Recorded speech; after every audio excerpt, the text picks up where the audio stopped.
Thank you so much for joining us today for our Tuesday talks on transformation. I think we have a wonderful topic. Of course, I'm presenting it, so I might be a little biased. With me, I have Susan Jarboe, Kathy Cronin, and Karen Downy. We're going to have a great panel, but before we get started, as always, let's start with a time of prayer and introspection. I invite you, if you're comfortable, to close your eyes, get comfortable, take a breath, and turn within. God, we give thanks for this opportunity to be together and to share our wisdom, strength, experience in hopes that our words will reach ears who need to hear it, in hopes that our opportunity to speak these words gives us the opportunity to grow, to heal, and to be closer with one another. Thank you, God. Amen. Okay, so I am in one of Wayne Dyer's many, many books. I'm a big fan of his. He was one of my favorites, and this book is Your Sacred Self. And I'm in fear and doubt. So I'm going to read a little bit on that, and then we will share it with our wonderful panel and hopefully get a lot out of it. Fear and doubt. There is an old saying, the origins of which I am ignorant. Fear knocked at the door and faith answered, and no one was there. Fear stems from doubt we have about our divinity. The antidote is faith. I know within that I am not alone ever. I know that I have divine guidance available to me at all times. This inner knowing makes fear impossible. You too are not alone, and you also have omnipresence guidance accessible at will. When you truly know that the loving presence is always with you, the possibility of living with both doubt and fear evaporates. It has to have the quality of being a knowing. Then the notion of fear just vanishes. As you begin to rid yourself of fears, you will develop a kind of confidence that reflects your inner awareness of your divine mission. Gabriel Salking, writing in Tenderness is Strength, describes how fear dissipates when doubt is banished. We still tremble before the self like children before the falling dark. Yet once we have dared to make our passage inside the heart, we will find that we have entered into a world in which death leads us onto light, and there is no end to entrance. Fear is our prison. We must eradicate it by knowing the absurdity of being afraid of anything. In this intelligent system we are a part of that has infinite intelligence flowing through everything. Bringing this one simple awareness into consciousness when you are experiencing any fear will banish both fear and doubt. The things we most commonly fear can be explained away by lengthy research and investigation, or fear can be eradicated with one short and simple statement. I had chosen the second way, hoping to stun you with the simplicity of eliminating fear. Fear of falling. Get rid of it. You cannot fall. Oh, I'm sorry. It's fear of failing. Fear of failing. Get rid of it. You cannot fail at anything. Everything you do produces a result. It is what you do with the results that counts. Labeling yourself as a failure is meaningless. Fear of disapproval. get rid of it. You do not need external validation. You are a divine creation of God. Your path is unique and special. The opinions of others will invariably be judgmental. When you know that you are on a spiritual mission, you become independent of the good opinion of others. Get on with your purpose. Fear of suffering, get rid of it. You cannot suffer when you know your sacred self. Only the person you imagine yourself to be suffers. Your joy is divine, and so is your suffering. All of the woe is a part of God's plan, bringing transcendent wisdom when you stop judging it. Fear of isolation, get rid of it. You can never be alone. When you know this, you will never feel loneliness. There is a gigantic support network of loving souls with you on a simple path. Know that to be true. Stay focused on your purpose and forget about feeling isolated. When you do this, all of the guidance and love that you need will begin to be known by you. I'm going to stop there. I think you have the idea. What he is saying is faith over fear, and that it's your doubt that causes your fear. So that's what Wayne Dyer thinks. What about my team? Ladies, any ideas? Well, I'll respond to that. Um, I like the concept of get over it. So whenever fear comes into mind, if I can keep that mantra in my head of get over it and recognizing that this fear is, in a sense, self-made. I am creating this fear and anxiety from thoughts, negative thoughts in my head and negative things. And sometimes, it's like the, fears that come about. Some of them are self-made.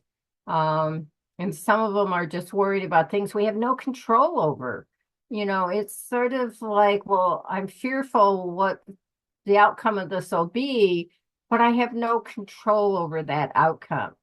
That's for me is when I have to sort of take the time and sort of say, what is it I can do? And if there's nothing I can do, then I have to trust that God is in control and the outcome will be for the highest good.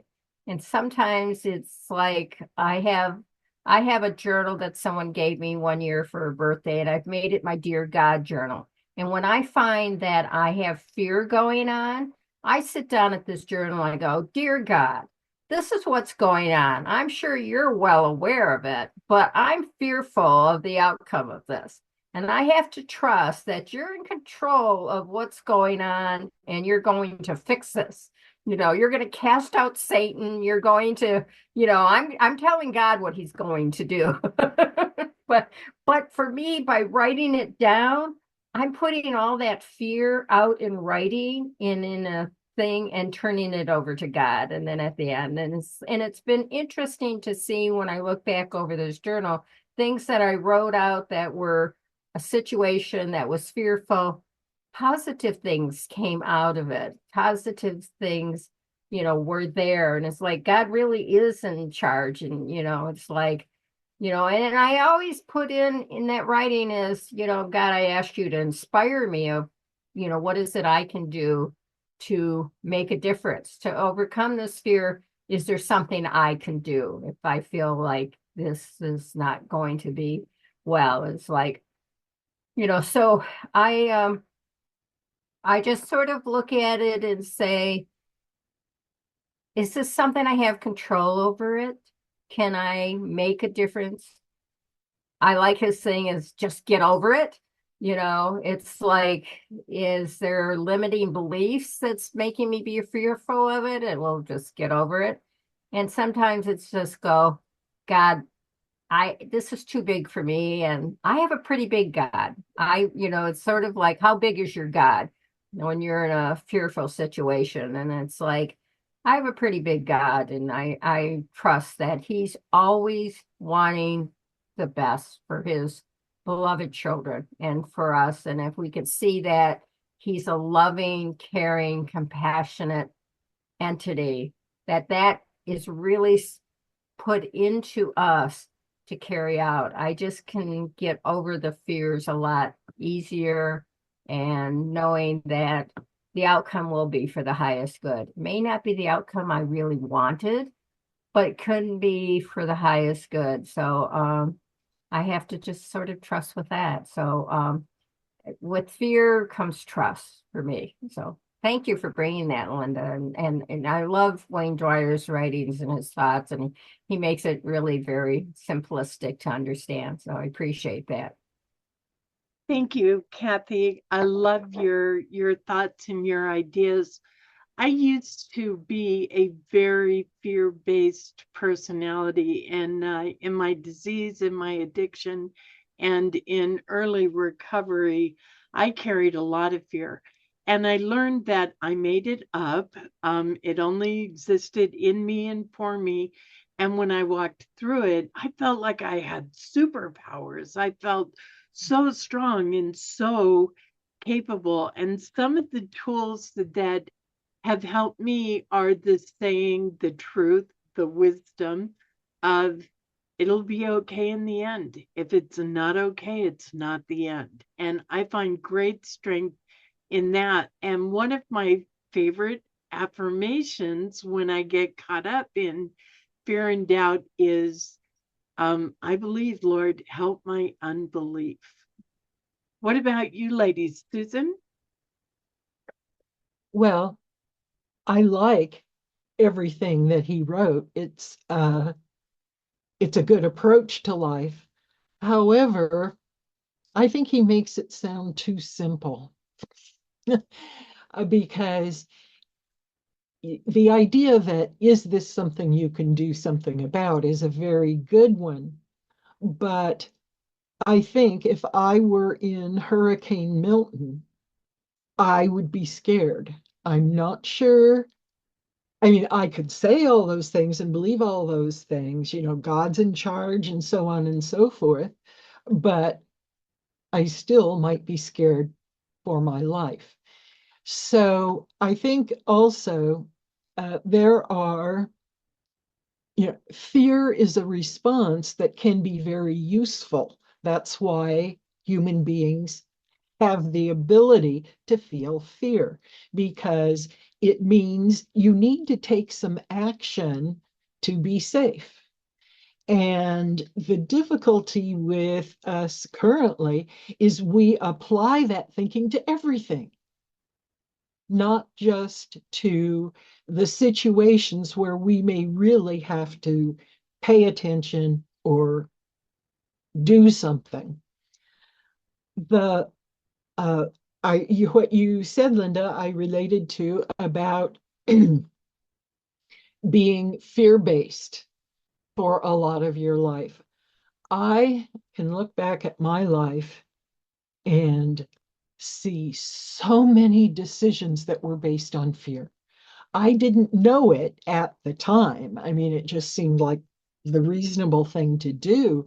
But looking back, I can see how this big decision or this small one, I was afraid. And if I hadn't been afraid, I might have made an alternative decision. Um, Another thing I want to comment on, and this is just personal to me, when I was growing up, I didn't know anybody else was afraid. Mhm. I mean, I had friends who were scared of spiders, for instance. But in terms of being fear-based, I thought I was the only one. I thought everybody else had their act together.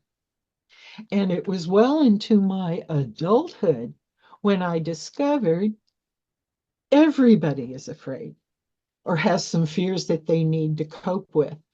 And based on that, I think that parents, teachers, and others could look at how to introduce fear to children so they can manage it.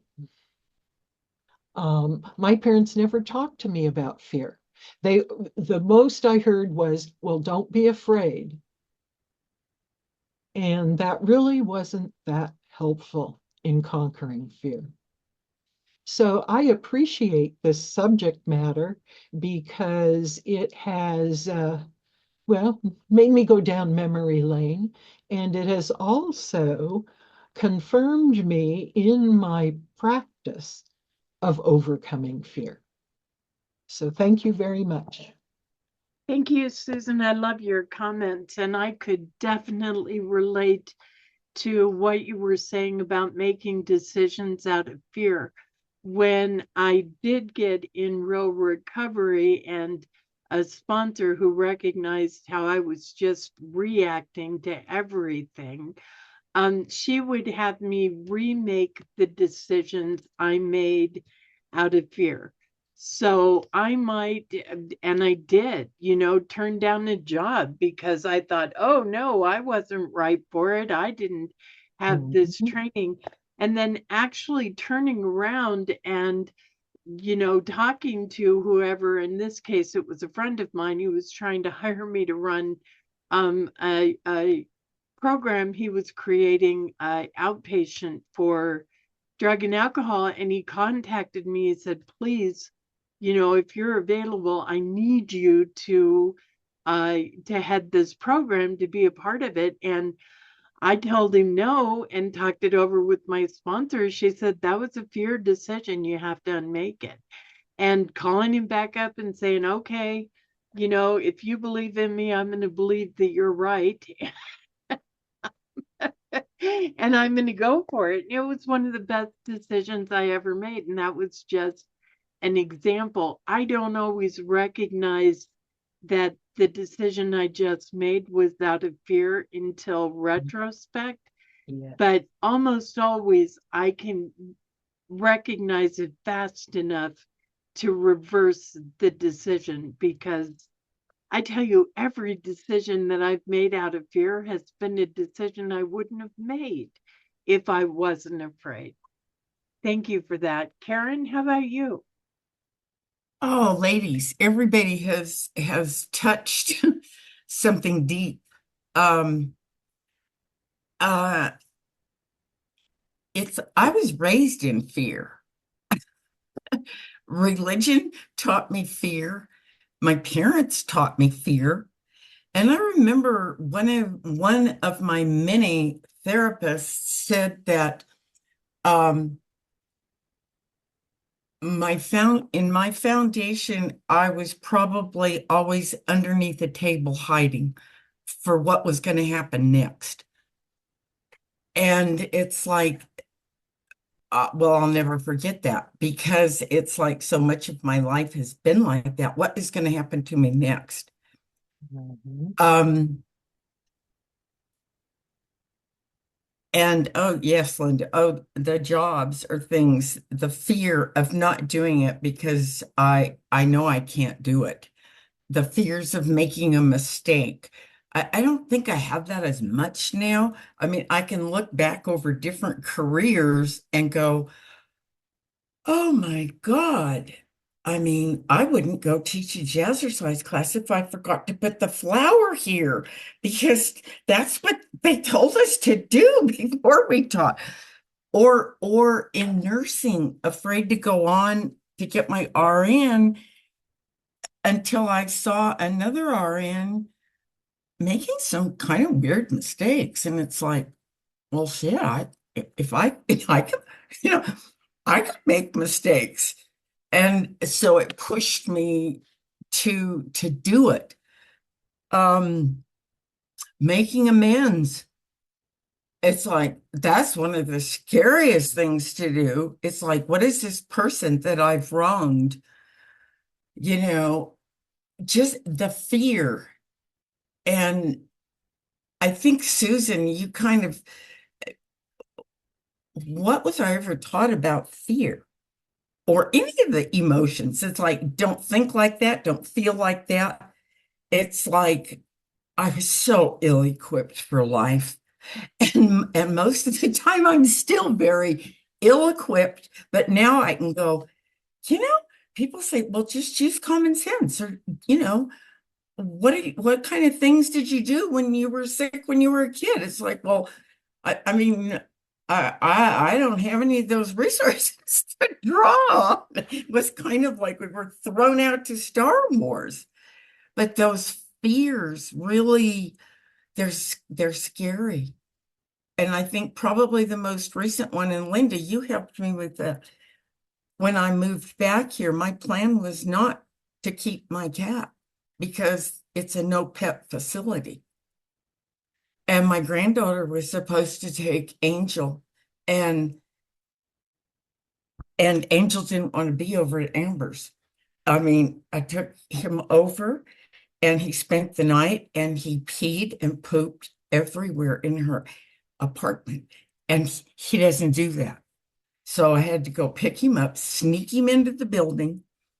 Now I knew that emotional support animals were legal in Colorado because my brother, before I left, made sure I had all of this information. Another fearful thing, I don't want to make any waves, so just do whatever they tell you to do and keep your mouth shut or whatever. Well, I was stuck with having to turn in the letters to the manager and walk through it, and in fear all of the time. What's he gonna do to me?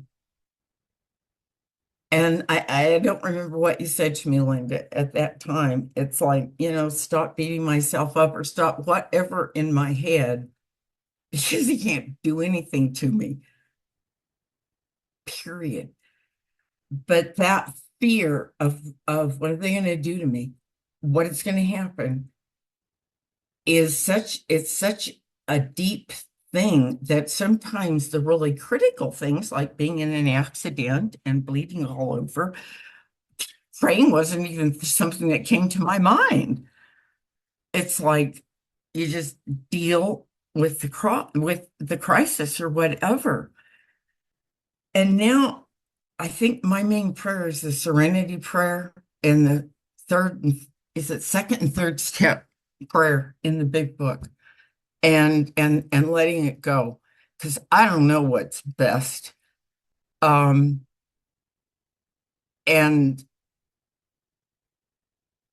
fear takes me down a spiral to a really, really dark place. And a lot of that fear is fear of my own emotions that are normal, but having to relearn everything I thought I knew is just the way it is. And everything always is okay. I don't really have to worry about anything. I have a roof. I'm healthy. And there's nothing to worry about. It isn't about outside stuff. It's what I do to myself. And the journey I need to take is from my head up here and the stinking thinking into my heart. So that's all I have to say about fear. Thank you, Karen. Boy, both you and Susan brought up being taught about emotions and fears, and I really relate to that. I don't know if you're up on all the Disney movies. My grandkids and great granddaughter are close to me. I've seen them all. They have one now called Inside Out, and they just released Inside Out 2. And it's a primer on emotions. It's really fabulous, really well done. And Karen, you really reminded me of a couple of things that helped me when I am caught up in fear. One of them is worry is a misuse of imagination, right? Of our gift of imagination. And another one is, just having the faith that whatever happens, I'm going to have the tools that I need to deal with it. So, okay, something bad might happen, but I'll be able to cope with it. I have lived through every single day of my life so far. So I've got a 100% success rate on coping with life's challenges. And Kathy, did you have something else you wanted to add, dear? I do. Karen started sharing something and it brought to mind is how often people are won't ask a question because they're fearful of the answer, or and it's sort of like holding themselves back to, well, somebody might think I'm stupid if I ask that question, or they're not going to do that, and it's like I have this resilience that's the worst they can say is no, or you look at me, like I've sprouted a horn or something like that. But I just figure if I don't ask the question, I don't know.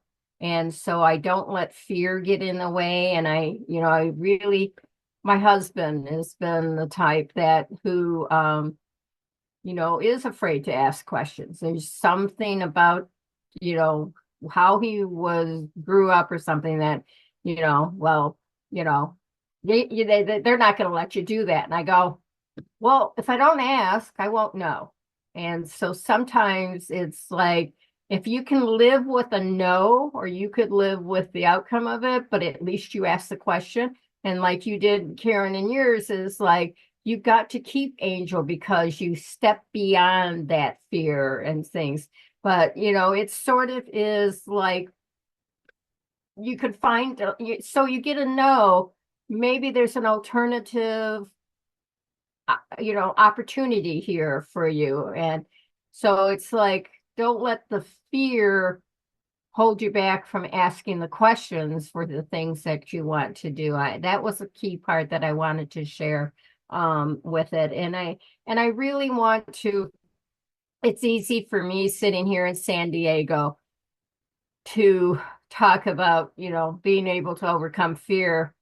I didn't have to live through Helene or Milton and the storms and what the people went through that experience that, and the fears. I mean, I was, for a while I lived in Texas, and there was Hurricane Andrew was billowing into, I had just moved there, and it was sort of like, I don't know anything about this. So I'm sort of naive. Sometimes it's naivety that I don't know about it. But if you've lived through an experience, and these people that lost everything, and the fear of, how are we going to get our lives together? This is where we together can pray for them to find the answers, get the help they need to be able to rebuild and start again. And that's sometimes helps people overcome their fears because they've found that the solutions were there. And the older I get, I have less fear because I know things did work out than when you're younger. So there's that aspect of seeing that some people may really be going through a lot of fear-based things, and it's just being able to give them that understanding that, God will see you through this. God will get you through this, even though it's a very difficult, painstaking. It could be, a loved one that's very sick, or, an end to a relationship, whatever it is. God will get you through this, and that can help alleviate some of the fears. So I just wanted to share that, to be able to know that we're also can be supportive for those who are really in a very fearful situation. The people of Ukraine that every day, or the people and, that's going on in the wars in other places, is like, you hear the sirens go off. I mean, just all we can do is pray for them to be able to overcome the situation and get through it. So I just want to share that as part of what we're here for. So. Thank you, Kathy. That was beautiful. I like the saying, there is no spot where God is not. That really helps me wander through. And the wisdom of evangelist Joel Osteen.